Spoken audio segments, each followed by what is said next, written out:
podcast is brought to you by the Association for Coaching, the world's leading international professional body which is advancing coaching in business and society worldwide.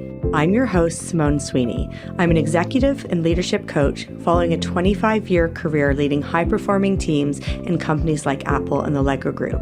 In this new series, I'm delighted to introduce you to experts, coaches, and thought leaders as we make the case for why the future of great leadership is human. Discover how coaches are working to bring about a seismic change in how we define an incredible leader. We'll also consider the role of people versus technology and discuss why it's more important than ever to harness skills like self-awareness, communication, and gratitude, amongst others. In this series, our aim is to explore the very human capabilities and behaviors that will inspire a revolution in leadership and change the face of business. On today's episode of The Future of Leadership is Human, I'm delighted to welcome Rachael Hanley-Browne as we explore how leadership truly is for everyone and how coaching helps to build the skills and confidence for new leaders, those who've been leading for decades, and also really to help those working in small and medium enterprises who might have less access to development programs. And we have a really down and almost dirty conversation about what it really means to be a leader, how we use our awareness, deep reflection, and courage to lead, and what happens when someone is better suited to a different non-leadership role. This is a really grounded conversation that looks at the good and the bad and really weighs up what's needed to help those succeed, offering loads of practical tips and resources too. Rachael, welcome. Can you introduce yourself, please, to the audience? Thanks, Simone. I'm really thrilled to be with you today. So I lead an organization called the Team Lab. We specialize in leadership team effectiveness. We're a team of coaches, mentors, and business advisors. So an unusual combination of people, but we look to support organizations in both soft and hard skills. And I'm also a volunteer. I do voluntary work with EMCC Global. I'm the chair of the Global Council, and I also volunteer for Macmillan, working with people living with cancer. And I do coaching, wellbeing coaching with them. Fantastic. Well, we're delighted to have you today. And I think you're very well positioned to help us explore how leadership is truly accessible for everyone. So maybe let's start with looking at what leadership is. What's your definition of it? And is it distinct from management? Yes. The key question everyone always asks. So I think management is really what needs to be done. And it's really important. And I think management is equally as important as leadership. I think there's a tendency to focus primarily on leadership at the cost of management. And actually, you can't run or lead anything without good management underpinning it as well. And then leadership is really the why and the how. So management, I'd say, is the what, leadership is the why and the how. And I always go back to a really lovely definition of leadership from the Centre for Creative Leadership, where I used to work many years ago. And they describe leadership as direction, alignment, and commitment. And I think that's a lovely, neat way of describing leadership. If anyone wants to go to their website, there's lots of stuff to look up there. But direction in terms of where are we going? Where are we heading? What's our purpose? Alignment around the management side of things. So what do we need to do? What do we need to deliver? Are we all clear on our roles and responsibilities and accountability? And then commitment, which is really the heart. That's the emotional connection. That's the piece that is really at the heart of leadership as such. That's a lovely definition for leadership. And, one of the things that's really rewarding in conversations like these or working with leaders is that there are so many nuances to it. But what it takes to be a good leader seems to be more universally understood and recognized these days. And I love how you're sharing kind of that direction, the alignment, the commitment. There's a lot of skills and behaviors that are needed, though, to deliver those three things. What are some of the key behaviors you feel are necessary for a great leader to possess? Yes, it sounds very simple, this beautiful three letters. And actually, in reality, we all know it's incredibly difficult and really challenging. For me, the key word is awareness. That's what I'd hang everything on. So, and when I say awareness, I think about that in multiple contexts. So self-awareness, obviously. I don't believe that you can be a successful leader without some self-awareness. So that's the fundamental. And that's where most leadership development programs start. That's where most coaches start in terms of building with the individual that awareness. I don't think that's the only thing, though. And I think there is a danger sometimes that we focus purely on kind of the inside out and that internal awareness, and we forget other aspects of awareness as well. So the second sort of area of awareness that I would look at is awareness of your context. So what sector you're working with, who you're working with, what's your purpose, all of those sorts of things. How many teams are you leading? How many people are you leading? What sort of business are you leading? So individual awareness, contextual awareness. And then I would say, broadening that out further, environmental awareness. So, and I don't mean that in terms of the sort of CSG agenda, but I mean that more around beyond you and your team and perhaps your organization, or beyond that. What are the key things that are impacting that, influencing it, making your leadership, helping your leadership, or making it more challenging? So it's really that, what I would call that systemic awareness as well, externally, as well as the internal awareness, and that kind of gradient in between all of those areas. And you may start with your external environment, you may start with your internal awareness, but all of those things I think are really important for leadership. Awareness is a fabulous anchor for us to think about a key skill that a leader needs. And the way you are expressing it there, it is the awareness of self and how you conduct yourself, how you react, the emotions, your skills, and your kind of development areas. But that much greater kind of external awareness, the contextual awareness, is vital to navigate the business landscape. And these are multifaceted skills and areas that are likely changing, some faster than others, particularly the contextual versus, some of the more reflective, internal focused self-awareness. And that's complicated stuff. And one of the things that, makes us our best self as a leader and sometimes our worst self as a leader are those more kind of personal elements. If you think of that kind of greater need for awareness and managing all of these kind of influences, are leaders born or do they develop over time? How can you get to a point where that awareness, as well as the other kind of core leadership skills, can be in your consciousness, or is it just there? Yeah. So it's a really fantastic question. And it's one that I get, we talk about a lot, don't we, in our kind of world and with leaders. I don't think anyone kind of comes out of the womb as a leader. I think the really key thing behind it is motivation. So to be a leader, you need to be motivated to be a leader. You need to want to be a leader. And of course that's a bell curve. So you've got people who are very resistant and then you've got people who are super keen. I think the very resistant and the super keen, and maybe not where we should focus, maybe somewhere in the middle. And I think most of us also go through different phases in our life when we want to do maybe more leadership than others, or we're more inclined to want to lead. So I think the motivation of why you're a leader is really important. I think some people in what you might call a very stereotypical sense of being a leader, so they're charismatic, they have presence, people tend to follow them, doesn't necessarily mean they're the best leaders. And we can all think of leaders in the current world and in the past who perhaps fitted those criteria, but actually did really bad things. So I think that you need to move beyond the kind of charismatic, big personality who has presence and walks in the room and everyone looks at them. I think that can be an element of it. But then there's also the leaders who are very humble and very introverted and more reflective, who can be equally as powerful, but in a very different way. So I think leadership is a very complex and nuanced thing. To say they're born means we're really oversimplifying it. And I think your perspective on what is almost the stereotypical leader, we tend to have almost an idealized view of a leader in some cases where they're, high energy, disruptive, outspoken, dynamic. You mentioned charismatic. There's a lot of leaders I think all of us could point to that we may have experienced ourselves, or that are, the people you see lining the shelves in the, the business section of bookstores.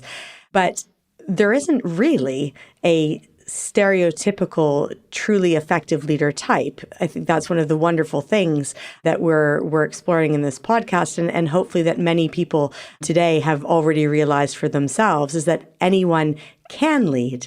And it's the strengths and our individual experiences, as well as the personal development and reflection work that we may be doing to drive that. But for some, it's maybe more accessible to be a leader than others in terms of how it kind of naturally fits with their personality type, for example.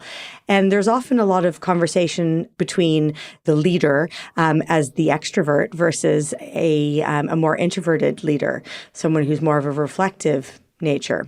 Should we be thinking about leadership in terms of extroverts, introverts? Is it too binary? I think it is. I think that if you look at, again, if I mentioned a bell curve before, if you look at the bell curve of personality, you've got introverts, extroverts, and you've got ambiverts in the middle, which is what most people are.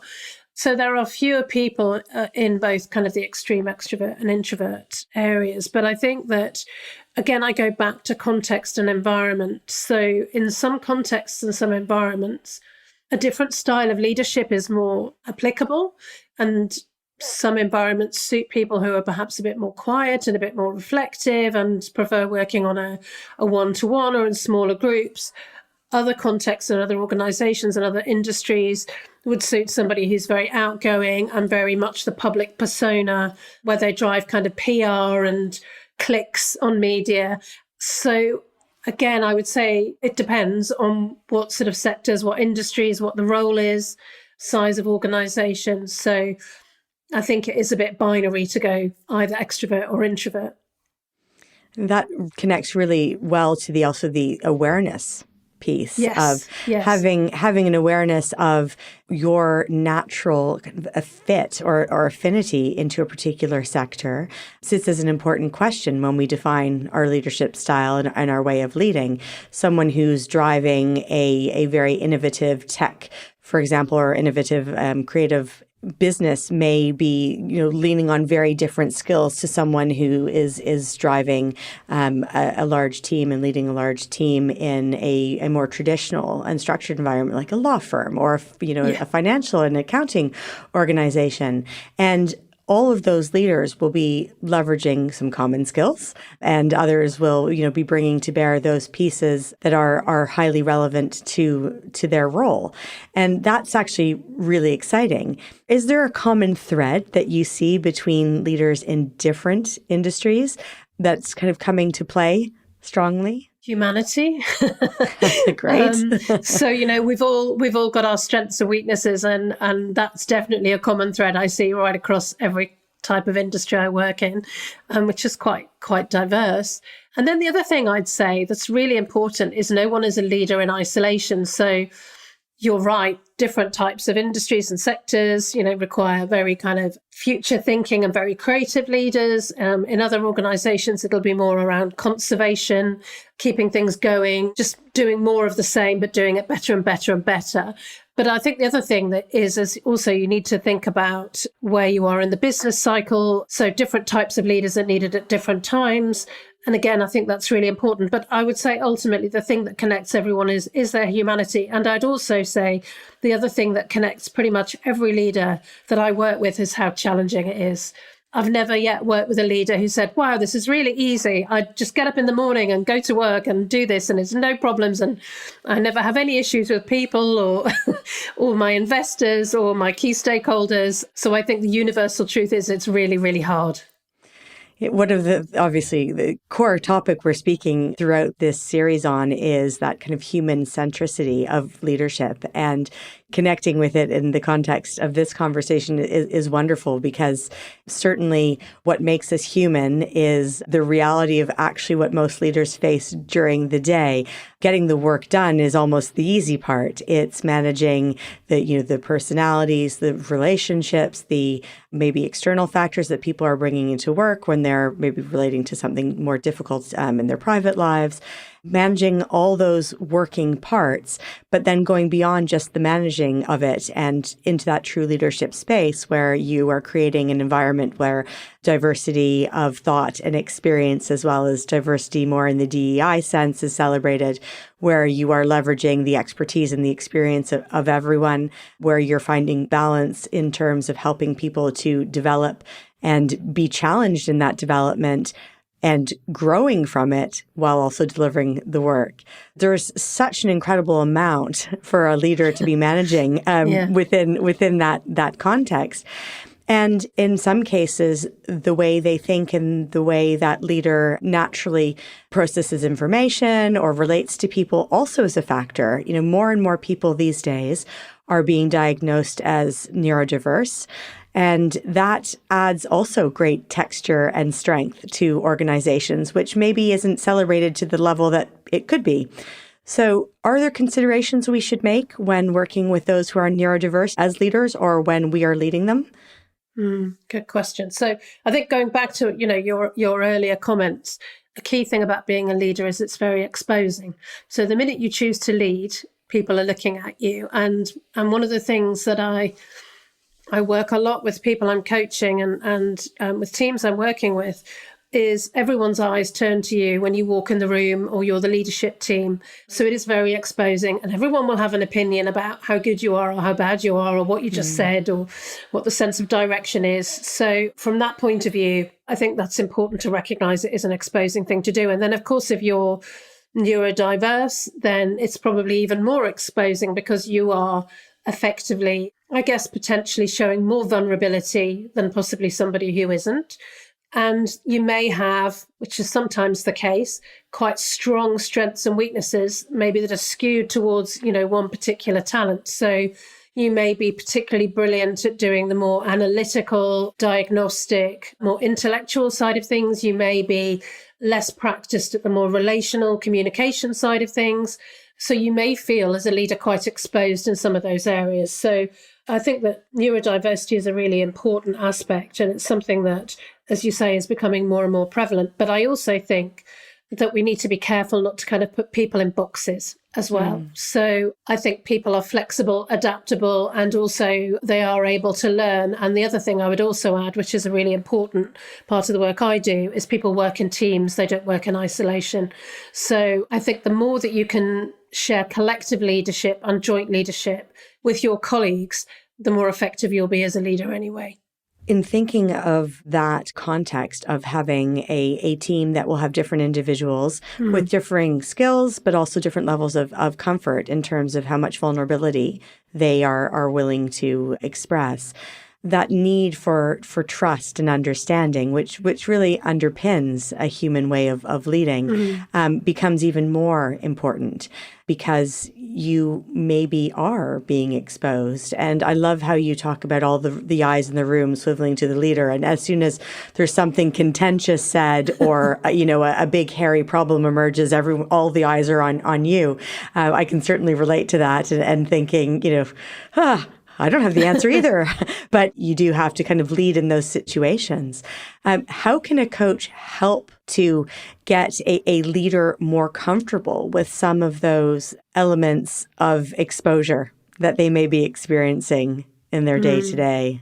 Yeah, no. Well, I think going back to awareness, which we started with, some of the key things I do with people is just to raise that awareness that is the case. I've worked with leaders who they don't get the way they walk into the room in the morning, although people don't do that so much anymore, how they come onto Zoom or Teams, whether they're smiling, whether they look happy, whether they look sad, what environment is behind them, what's their context, how they speak, how they communicate, who they involve. All of those things really start to, create an impression about who you are and how you lead. So an awareness of that is super important. And particularly with those people perhaps who have been less motivated or less keen to be in a leadership role, or maybe haven't had any development. And so really working with them to develop those, I guess, key skill sets in terms of behavior, but also presence and impact on others is really, really important. So that they're kind of key areas that we look at.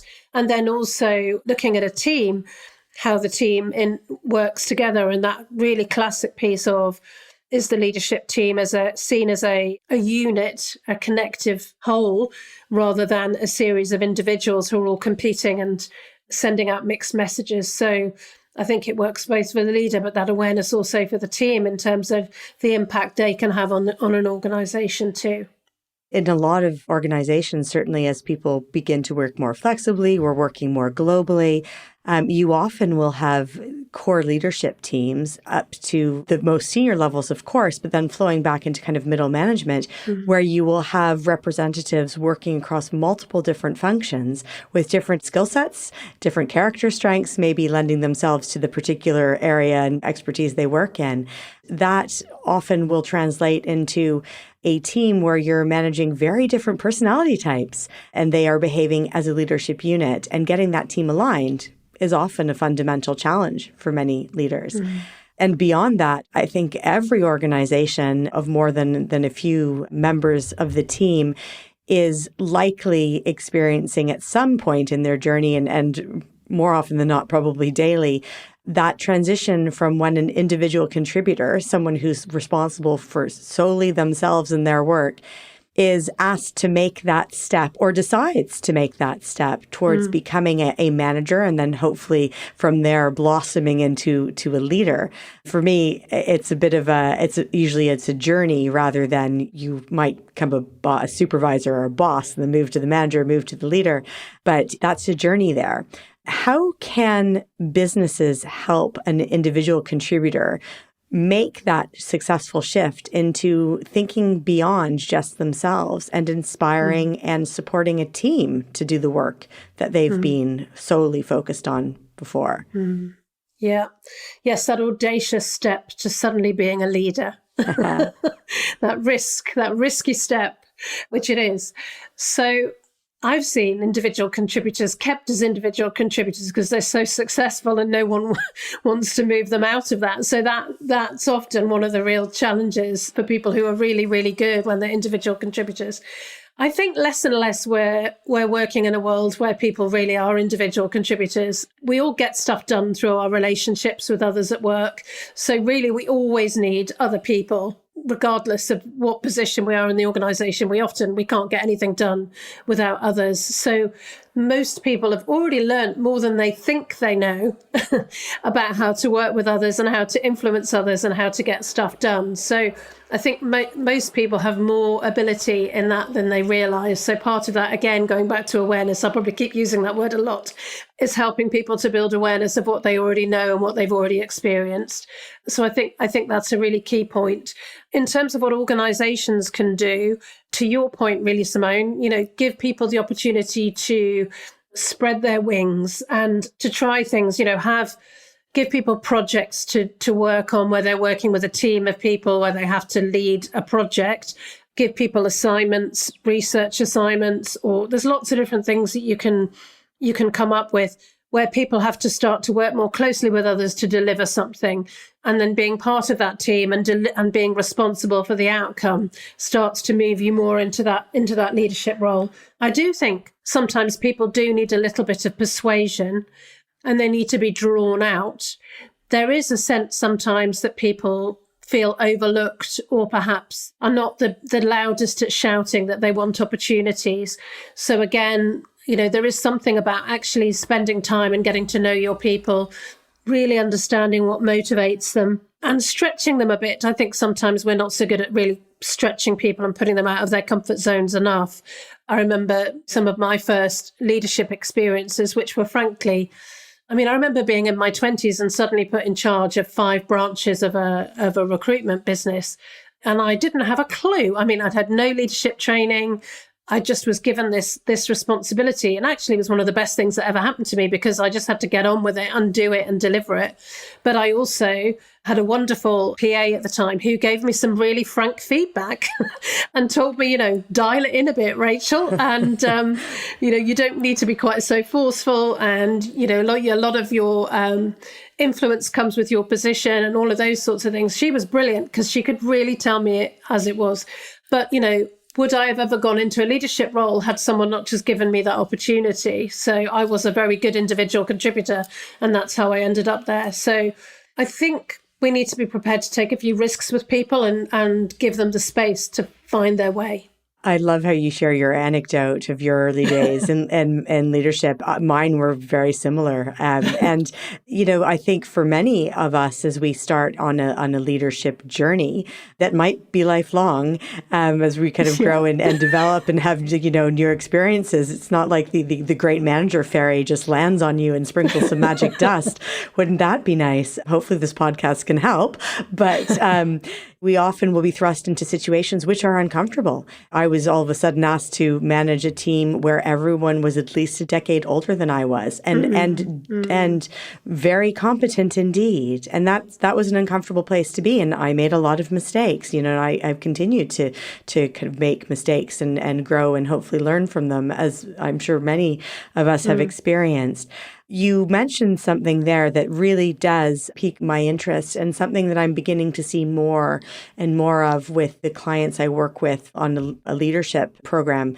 And that is the active decision for someone to be a leader or not.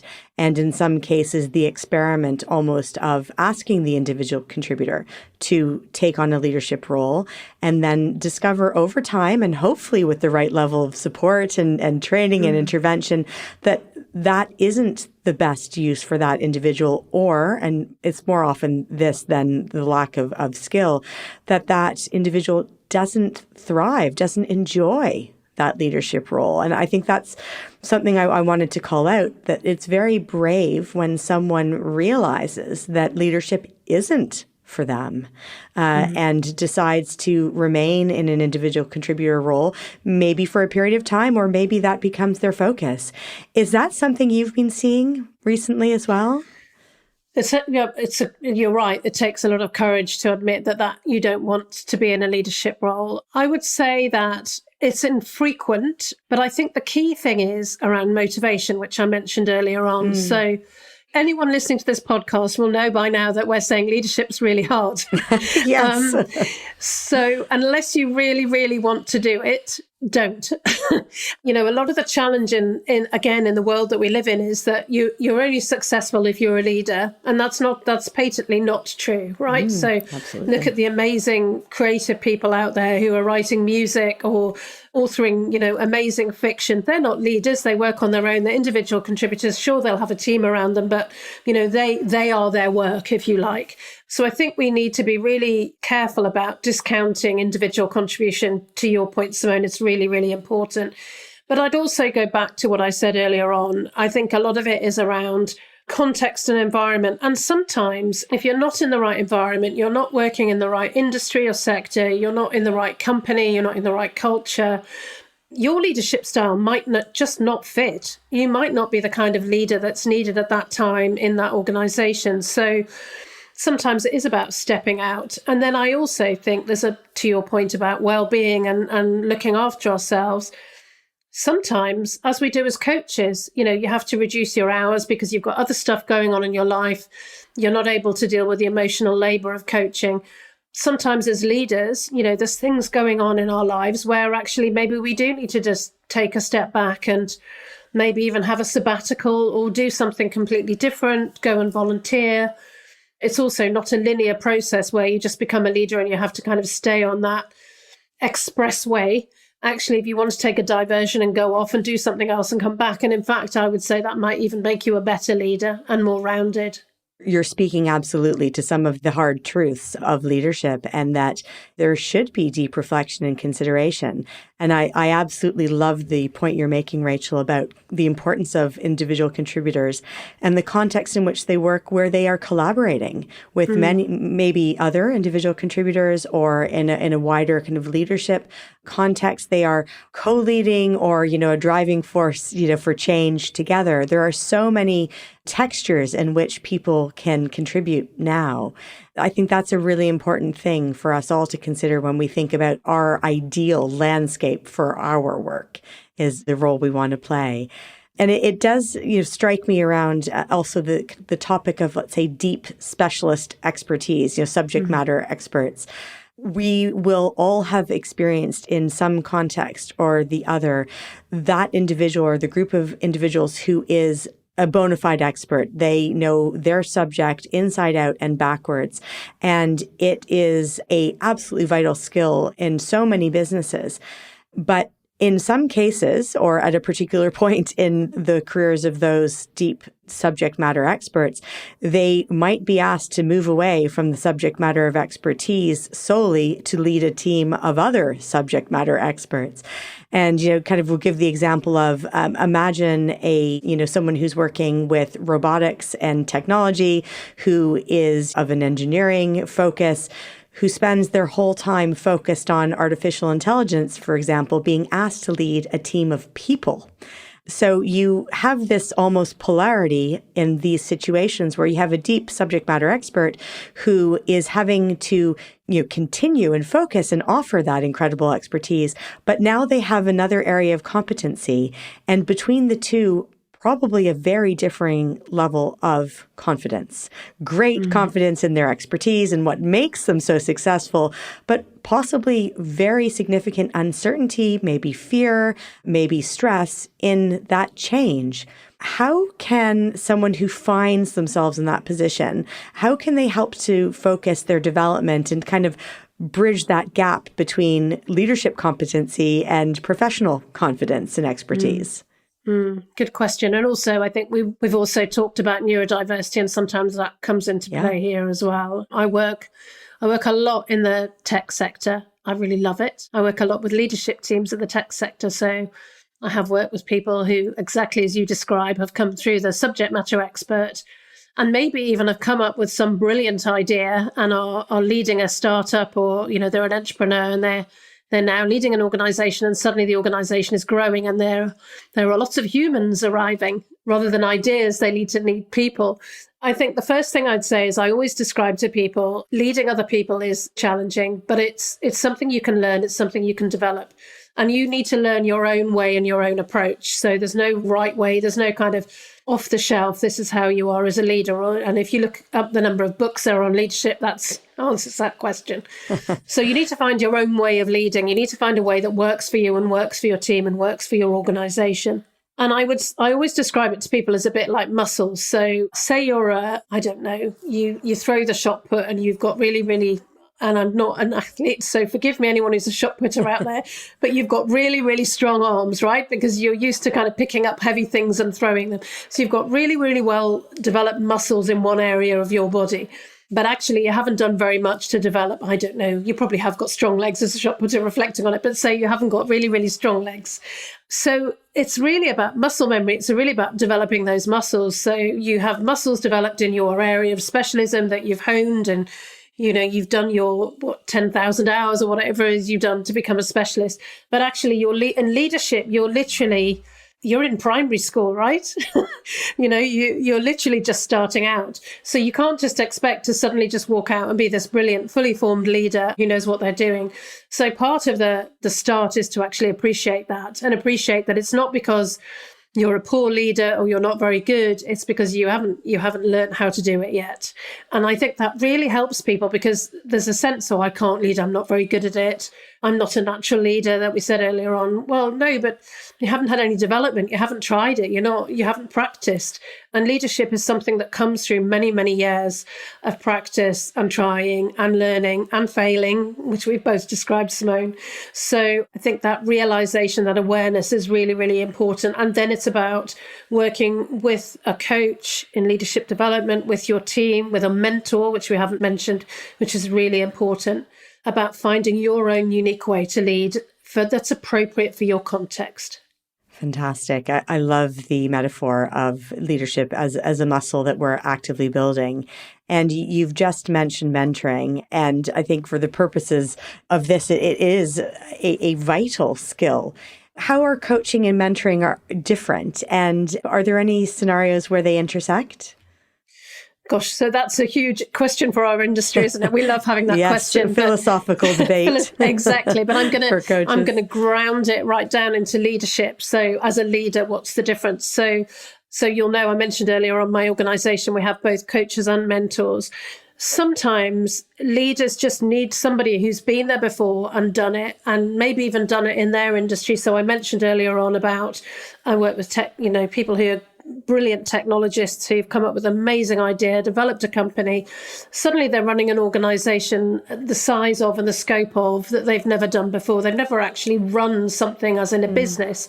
So yeah, coaching's brilliant because coaching can support them through building that confidence, developing those leadership muscles, building the emotional intelligence, all of those good things.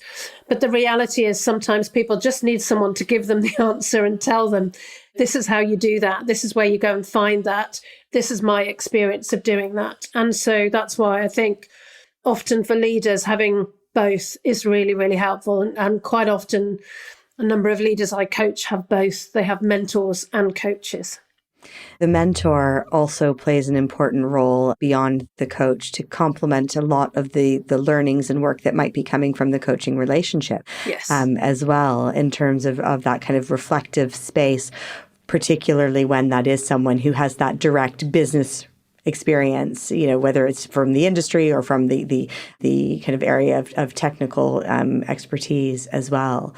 Let's explore the coaching piece a little bit more for those leaders who are maybe in a place where they are feeling uncomfortable, whether it be because of experience or the context they're navigating, or their dawning realization that that their awareness is telling them that there is something niggling. How can coaches support leaders who are almost at the cliff edge, looking down and thinking, this is really, really difficult. I'm not sure that I can get through this right now. I'm not sure I can lead. What can coaches like us help with? Gosh, I'm seeing so much more of this as well at the moment. People really kind of really struggling and finding life really, really difficult, because being a leader in this climate at the moment we're in is with so many different things going on economically, socially, internationally, with technology coming on board. It's really, really tough for leaders, I think. And then remote working. And as you say, this kind of, the need to keep that human side and that connection and that relational side as well in leadership. And I think the emotional load on leaders is really heavy right now, because they're having to, retain that sense of optimism, even though they may not feel it themselves. They need to keep driving that direction. So there's a number of things in terms of working with leaders that I might do to support them. So first of all, just looking at, if we take the inside out to start with, so I might look at really basic stuff like, are they getting enough sleep?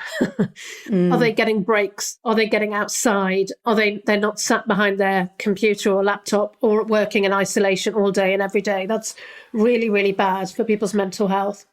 So real fundamental basics like that, the kind of stuff that I mentioned, I volunteer with people living with cancer, kind of some of the real basic well-being stuff that we need to look at. So that's one area to start with. Simultaneously, I'll also get them to think about the environment they're working, or the context they're working in, So what's happening in their organization? How well is their industry sector doing? Are they clear on what they're there to deliver? Have they got a clear sense of purpose? What's their boss like, the person they're working with? How much support do they get? Because so often I find people are struggling because they're just not really sure what they're supposed to be doing, or they're getting lots of mixed messages, and therefore they feel like they're failing because they don't have any clarity about how to succeed. So that's really important. And then at a broader sense, is their organization going through massive change? Is their industry sector really challenging? I was talking to some people this morning, some leaders who are working in the transport sector, and they reminded me that during COVID, they went from making millions of pounds to literally no one travelling within a space of weeks, months. Of course, that's going to impact how you feel about your job and being a leader. So I think that connectivity to what's going on externally is really important.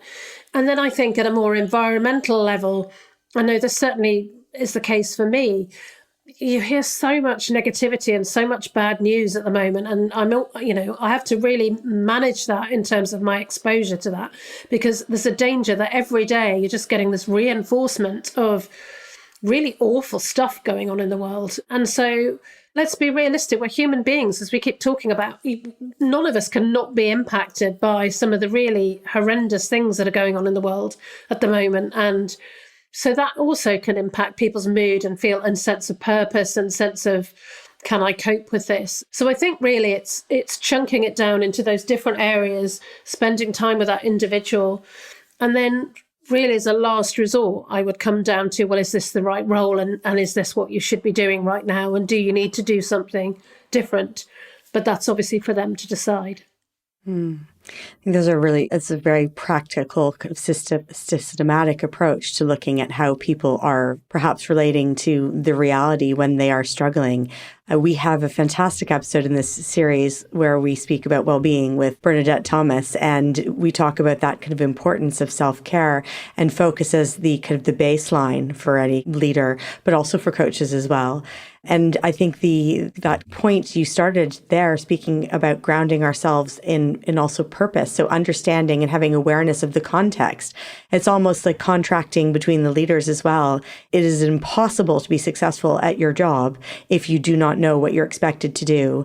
And I'll take that one step further, because this is certainly something I experienced in my career, both relating to my leaders and, my teams back to me, is we can often misunderstand what is expected, or it evolves over time and the perceptions change. And that's very important, particularly doing a change of leadership, that you do just have the basics of your context understood and agreed. So that kind of contracting of, this is what I'm supposed to do. Are we aligned? Fantastic.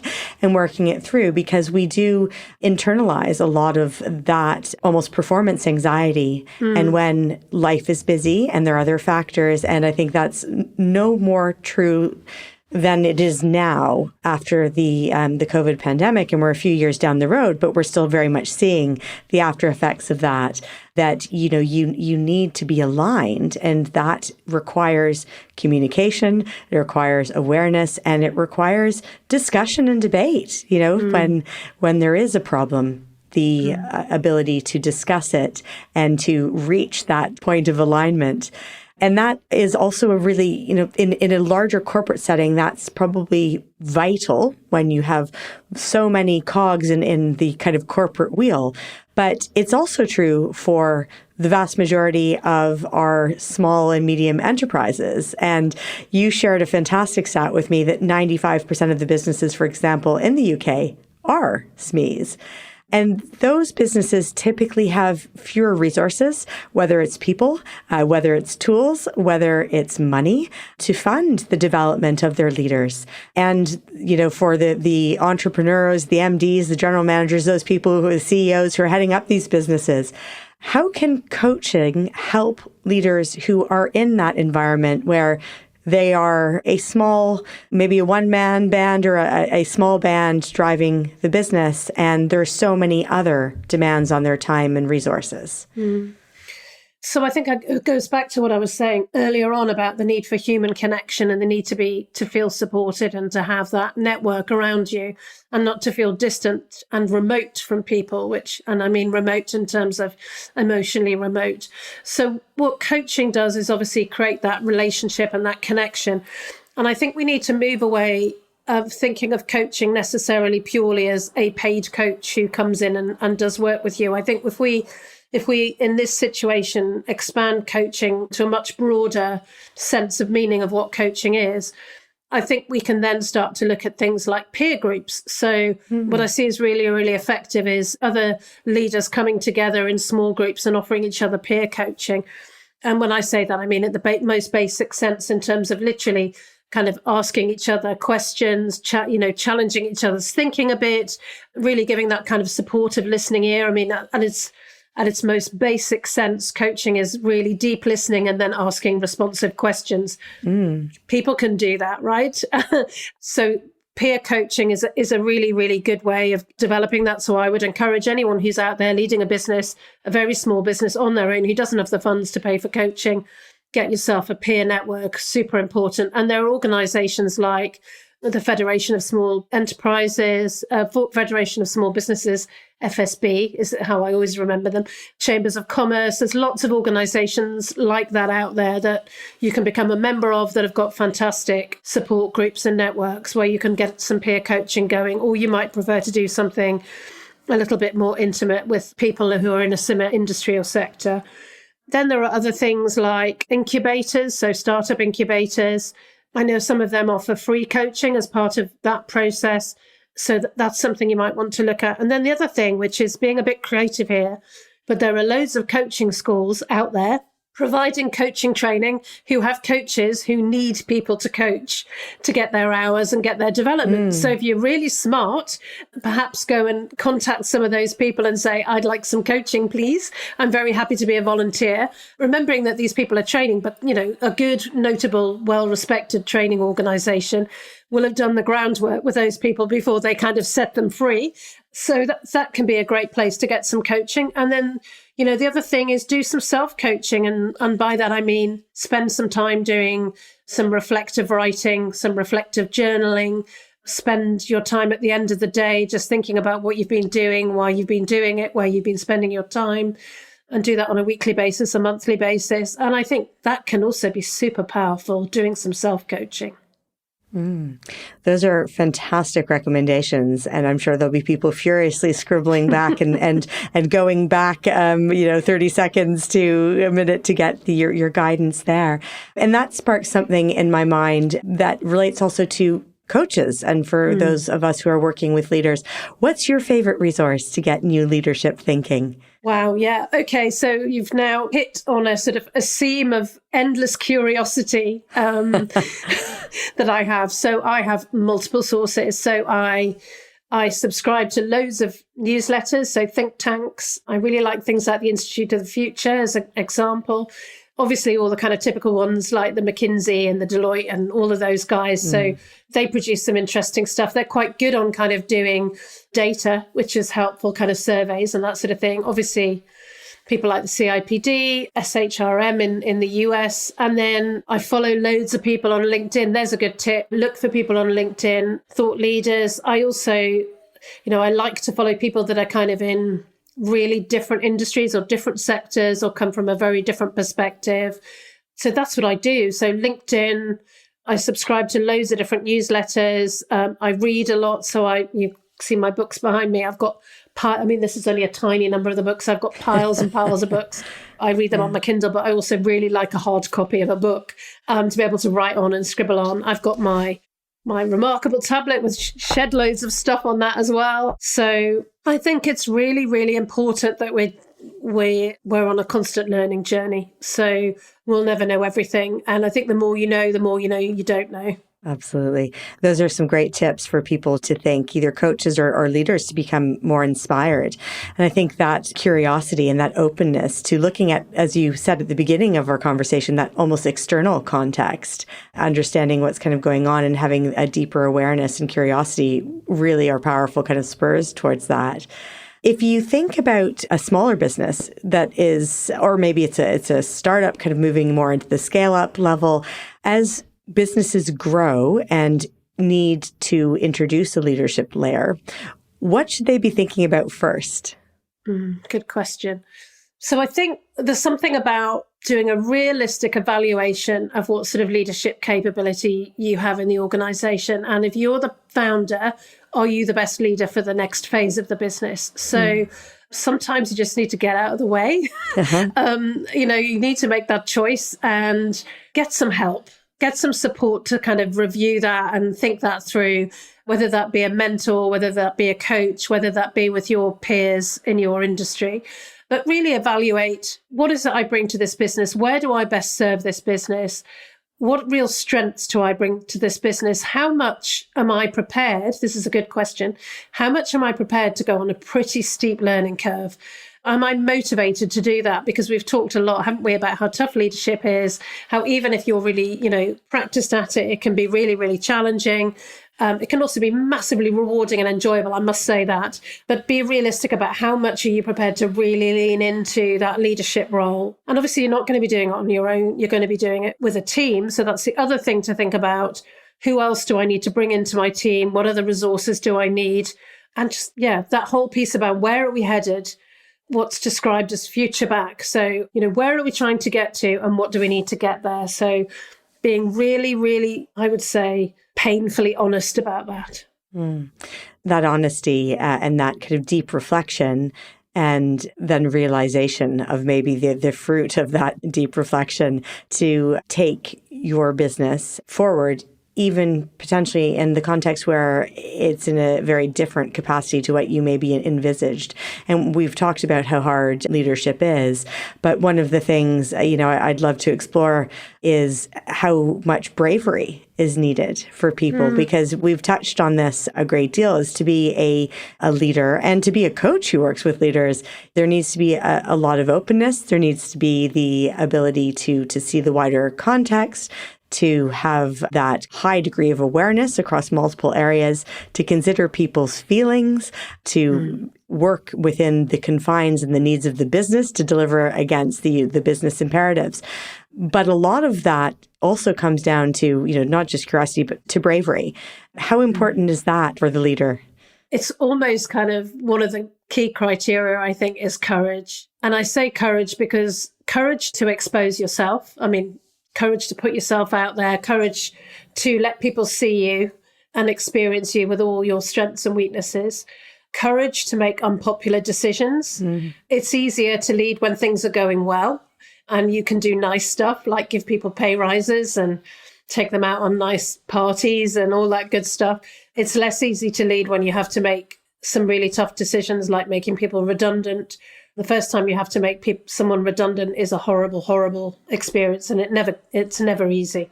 So courage to make tough decisions, courage to hold your ground sometimes. So courage to really have that self-belief when others may disagree with you, and courage to admit your failings or courage to admit what you don't know. And going back to what we've said, courage to admit your mistakes. Absolutely. And that deep reflection and the courage to process and to relate and to learn is absolutely, vital. And I think of, the inspiring leaders I've had the great pleasure of working with or seeing, that kind of humility and ability to understand, to reflect, and to learn is truly inspirational. So my last question for you, Rachael, is what's your one pearl of wisdom for coaches who are working with leaders? My one pearl of wisdom. God, try and put all of what we've just said into one. Apart from the last almost hour. Yeah. I think I'm going to go back to what I said at the very beginning. I think fundamentally leadership comes down to an awareness of your motivation, awareness of what you bring as a leader, awareness of your strengths and weaknesses, awareness of your context and environment, and are you the right leader in the right place at the right time, and the courage to know when you're not, and to make a choice about that and not complain and moan and become negative. So I think that's my kind of, if I was going to it all into one little chunk, that's what I would say. So the greatest pearl of wisdom for leaders is to focus on awareness and continue to bring that forward, which is fantastic.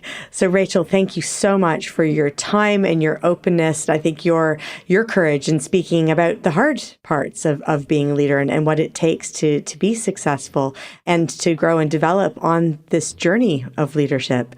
Where can people get in touch or go to find out more about the work that you're doing? Yeah, so I'm on LinkedIn, Rachael Hanley-Browne. I'm the only Rachael Hanley-Browne, I think, so it should be quite easy to find me. There's also my website, which is the Team Lab website. So that's www.the-team-lab.com.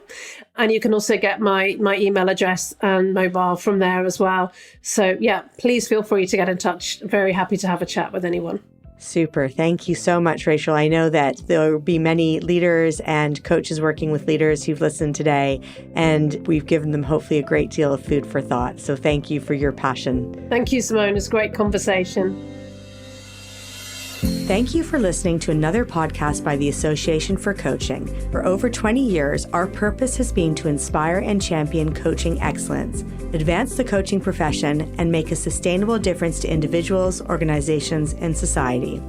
To find out more about the AC and our member benefits, follow us on LinkedIn or visit our webpage at associationforcoaching.com.